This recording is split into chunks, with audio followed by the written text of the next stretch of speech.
Selamat pagi pemirsa, Presisi Pagi kembali hadir untuk Anda. Selama 1 jam ke depan kami akan menyiapkan sejumlah informasi terkini. Bersama saya Brida Tamara, kita lihat dulu 3 berita utama pagi ini. Bidang Profesi dan Pengamanan Polda Jawa Timur menggelar Forum Group Discussion atau FGD pada Rabu 12 Februari 2026.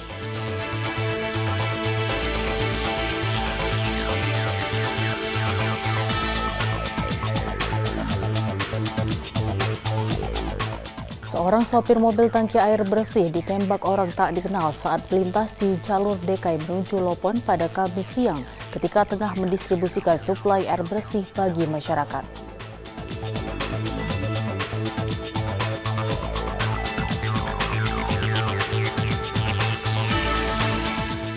Turnamen tenis lapangan Piala Kapolres Kediri 2026 resmi mencapai puncaknya Jumat sore 13 Februari 2026 di lapangan tenis Bayangkara Reborn.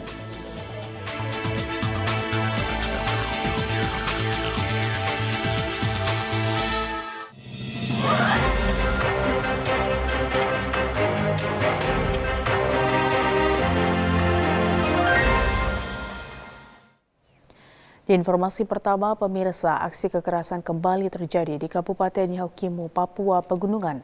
Seorang sopir mobil tangki air bersih ditembak orang tak dikenal saat melintas di jalur DKI menuju Lopon pada Kamis siang ketika tengah mendistribusikan suplai air bersih bagi masyarakat.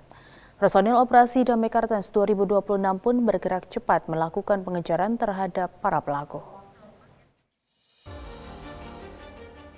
Korban mengalami luka tembak di punggung sebelah kiri setelah ditembaki dari arah pinggir jalan. Meski kondisi terluka, korban bersama seorang kenek tetap melanjutkan perjalanan hingga tiba di Lopon untuk menyelamatkan diri. Aparat yang menerima laporan langsung bergerak cepat menuju lokasi kejadian. Satgas Operasi Damai Kartens 2026 bersama Polres Yahukimo segera mengevakuasi korban ke RSUD DKI untuk mendapatkan penanganan medis yang intensif. Setelah mendapat tindakan awal, korban kemudian dirujuk ke Rumah Sakit Bayangkara Polda Papua di Jayapura guna perawatan lanjutan. Usai proses evakuasi, aparat melakukan respon taktis di sekitar lokasi. Petugas sempat mendapati 3 hingga 4 orang mencurigakan yang melarikan diri ke arah Kali Biru dan masuk ke kawasan hutan. Hingga kini penyisiran dan pengejaran masih terus dilakukan dengan mempertimbangkan kondisi geografis wilayah. Korban ini adalah sedang membawa kendaraan truk tangki air, yang mana tadinya fungsinya ini adalah air bersih untuk suplai masyarakat yang ada di Lopon. Namun di tengah jalan ditembaki oleh orang tak dikenal dan korban mengalami luka tembak di punggung sebelah kiri. Terus korban berusaha menyelamatkan diri dengan melanjutkan perjalanan sampai ke Lopon. Melakukan investigasi dan melihat beberapa orang yang mencurigakan. Lalu kita kejar, kelompok tersebut melarikan diri. Kurang lebih ada 3 atau 4 orang. Kita kejar dan mereka melarikan diri menyeberangi Kali Biru, masuk hutan. Saya cuma menghimbau kepada masyarakat agar tetap tenang, tidak terprovokasi berita-berita yang beredar, dan akibat peristiwa dan kejadian ini, kami Operasi Damai Kartens bersama aparat terkait akan terus menjaga dan berusaha untuk agar masyarakat di sini tetap aman dan damai. Aparat memastikan situasi keamanan di Yahukimo tetap terkendali serta meningkatkan pengamanan di jalur distribusi logistik dan objek vital. Satgas Operasi Damai Kartens 2026 mengimbau masyarakat tetap tenang dan tidak mudah terprovokasi. Sementara proses penyelidikan dan penegakan hukum terhadap pelaku masih terus berjalan tegas. Dari Satgas Humas Operasi Damai Kartens 2026 melaporkan untuk Polri TV.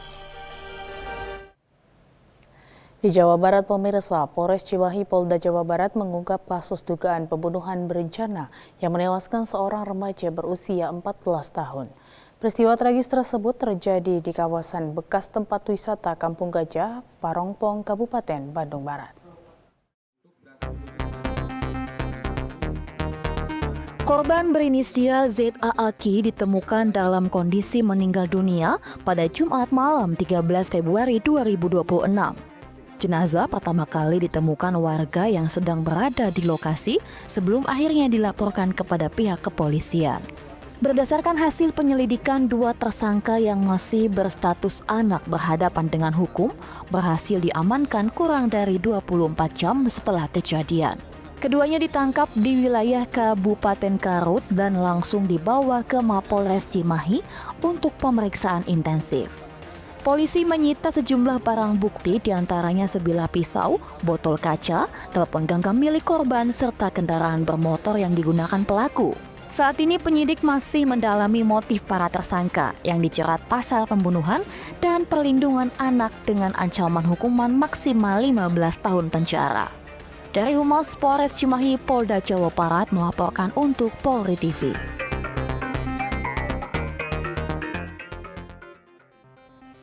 Dan Polsek Ciputat Timur, Polres Tangerang Selatan berhasil mengungkap dugaan peredaran uang palsu di wilayah Serua Indah, Kecamatan Ciputat, Kota Tangerang Selatan.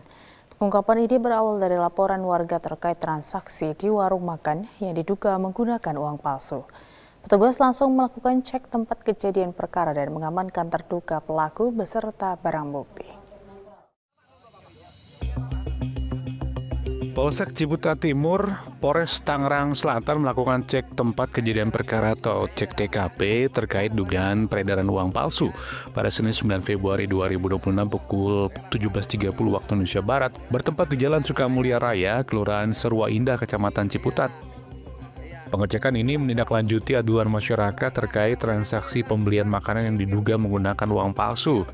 Berdasarkan keterangan saksi, kejadian berawal saat terduga pelaku berinisial Ana melakukan pembelian makanan di warung bakso milik korban Aris.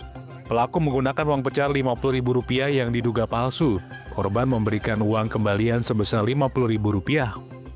Setelah uang tersebut terkena air, warna uang menjadi luntur dan berubah, sehingga korban meyakini uang tersebut palsu.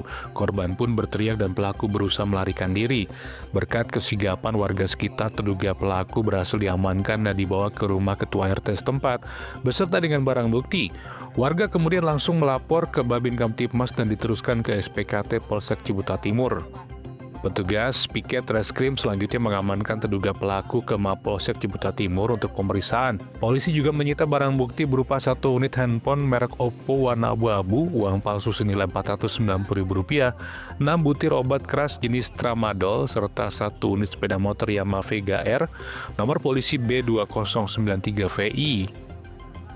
Dari hasil pemeriksaan awal, pelaku mengaku memperoleh uang palsu melalui transaksi pembelian secara daring di marketplace platform Facebook dan diketahui telah melakukan transaksi serupa sebanyak kurang lebih 5 kali. Pelaku juga menggunakan istilah nuyul untuk menyebut aktivitas berbelanja menggunakan uang palsu. Kapolsek Ciputat Timur, Kompol Bambang Askar Sodik menegaskan pihaknya tidak akan mentolerir kejahatan pemalsuan dan peredaran uang palsu. Pelaku dijerat pasal 374 dan pasal 375 Undang-Undang Nomor 1 Tahun 2023 tentang KUHP dengan ancaman hukuman maksimal 15 tahun penjara. Dari tim Humas Polsek Ciputat Timur, Polres Tangerang Selatan melaporkan untuk Polri TV. Tetaplah bersama kami, Presisi Pagi akan segera kembali.